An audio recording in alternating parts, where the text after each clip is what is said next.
Hi అండి. ఈరోజు recipe chicken kebab లేదా చికెన్ పకోడీ. ఒక ప్లేట్ తీసుకొని అందులో కడిగి పెట్టుకున్న చికెన్ ముక్కల్ని వేసుకోవాలి. చికెన్ ముక్కలు సన్నగా కట్ చేసుకోవాలండి, అప్పుడే మసాలా బాగా పడుతుంది.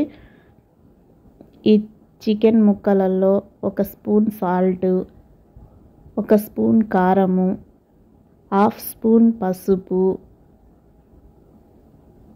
అలాగే చికెన్ కబాబ్ మసాలా,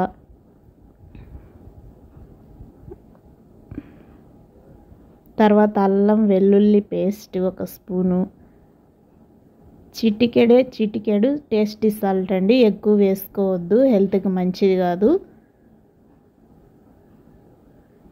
వీటన్నిటిని బాగా కలుపుకోవాలి, బాగా మిక్స్ అయ్యేలా కలపాలి.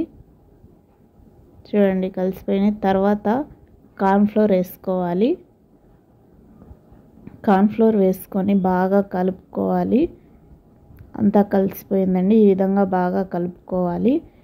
ఒక 15 నిమిషాలు పక్కన పెట్టుకోవాలి, అప్పుడే మసాలా బాగా పడుతుంది. తర్వాత ఒక బౌల్ పెట్టుకొని అందులో డీప్ ఫ్రైకి సరిపడా ఆయిల్ వేసుకోవాలి. ఈ ఆయిల్ బాగా వేడయ్యాక ఇందులో కలిపి పెట్టుకున్న చికెన్ కబాబ్ ముక్కల్ని వేసుకొని బాగా ఎర్రగా వేగేంత వరకు వేయించుకోవాలి.